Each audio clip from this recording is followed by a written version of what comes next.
Hey everyone, back playing Band of Brothers Screaming Eagles, so 101st Airborne. Here we are in scenario 6, Eindhoven, and the US Airborne have an objective to eliminate all of the German units on the map.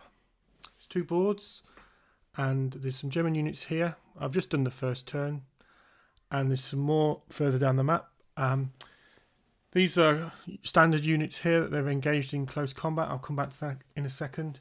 We've got 2 MG42 teams, and then right down at the end of the map there we've got 2 88s. So they've got to work their way through these 2 maps, mostly built up area, down to the 88s and engage those. Now the first turn they were able to lay suppressing fire from these buildings here. As you can see, that unit's now fully suppressed. And while they're fully suppressed, you stand much more chance of being able to go across open ground, as the German units had to take morale checks to see if they could fire against them, which they failed. And the airborne were able to engage them in close combat melee. So what I'll do next is do that morale phase and melee phase, and then I'll do a couple more rounds and then we'll see where we're at. So we've just finished turn number 4. I actually misspoke slightly in the last clip. I said that we were at the end of turn 1. We were actually at the end of turn 2. So another 2 turns have taken place. The 101st Airborne made great progress getting into where they are now. They were able to defeat the German units in close combat. They did take a casualty themselves and capture these buildings here, putting them in quite a good place. Unfortunately, it's not a complete walk in the park for them because they were caught in the open by some German artillery. The German artillery, combined with these 2 MG42 teams up here, were able to inflict full suppression on these airborne units here. These units here were caught royally out in the open.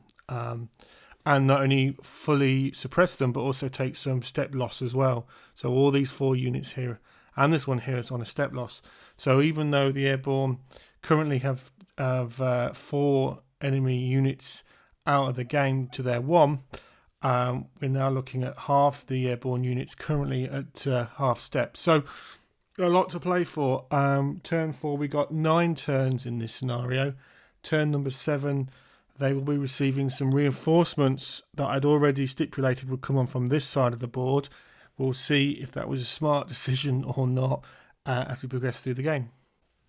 So we've almost finished turn 7 and it's going to be close, this game. The airborne were able to suppress the MG42 teams enough to be able to move other squads into close combat.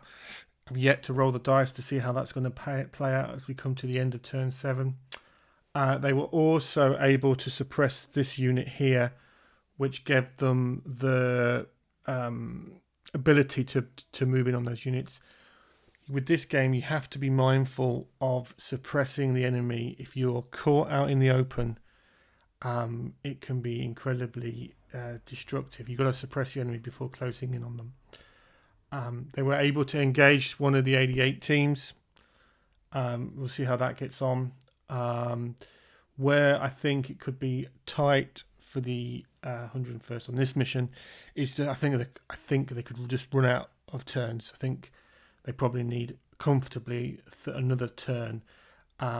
They've got more units on the board, which is great. But there's this quite complex line of sight where the actual game's not complex. It's just that you have to be careful as the players moving counters into the open terrain because of the harsh modifier when the enemy can take an opportunity fire on you and inflict quite devastating casualties. So you kind of have to suppress every single unit that could possibly fire on you before you move your counters or you move your infantry out into the open. It's absolutely critical that you do that. You get caught out in the open in this game and it's punishing, I'll be honest with you. which I think is good and reflective of the period of history, right? As well as making for a fun game mechanic. Makes you think really hard. And the last 2 turns, trying to get the airborne to stand a chance of winning this, I've really had to think about that, which was a lot of fun. So yeah, I think the time's against them. The German artillery, thankfully, the last couple of turns hasn't been terribly effective. Hit, but didn't really do anything other than a little bit of mild suppression on these couple of units here. So it's possible to do this in the time that's left. It's going to be really tight. So let's see. We'll see how we get on. So the game's finished, and the airborne just did it. It was really close. It came down to the last bit of melee combat between these 2 squads here on the very last turn. It was literally the last throw of the dice. If the airborne got the dice they needed, they would have beaten the Germans, and therefore the game would have been won, as they had eliminated all the units on the board. Conversely, if the Germans had beaten the airborne, got the dice they needed, and didn't die in return, they would have survived that round, and the airborne would have been unable to eliminate all the units, and therefore the Germans would have won that game. Would I do anything different next time? I think it was really close, which is a sign of a great game for me when I'm playing these games solo. I want that rich narrative.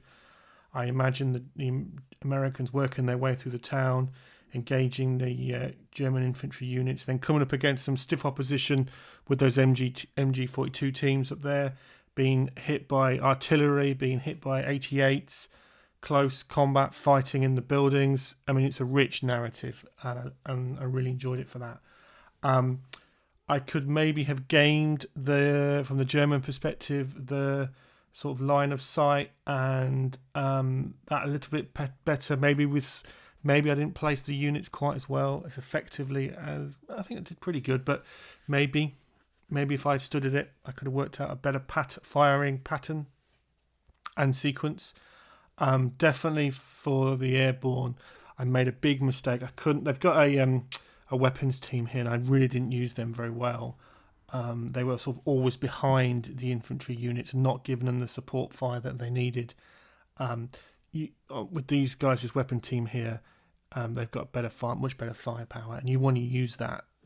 Whereas conversely, the Germans were able to use their MG42s on these 2 building hexes here incredibly well. So yeah, probably would have done that a bit different. But yeah, a good close game, really rich narrative. Took about, I guess, a bit over an hour to set up and play. I've played this scenario quite a few times now. It's close to my heart. I really enjoy reading and researching and playing games in the Holland Market Garden Theatre. My grandfather served in that theatre in the war, so it means a lot. I enjoy that theatre, reading about it and reading the history and reliving some of those moments and imagining what the troops would have gone through on both sides. So yeah, it's a scenario that I particularly enjoy. It's one of my go-to scenarios, I think, for this game, because it doesn't take very long to set up and play. It always creates a good narrative. The last time I played it, the airborne struggled to get past the first bit of the board, which I think is just off camera at the minute, but they struggled to make their way through and really ran out of time. This game was much, much closer, and I think the time before that I played it, I think they got, from memory, the airborne just couldn't really penetrate into this area very well. They got it in there, but just couldn't take the units out. So this has probably been, I think, the first time where the airborne have had a victory, so that was great. So yeah, a lot of fun, and thanks for watching.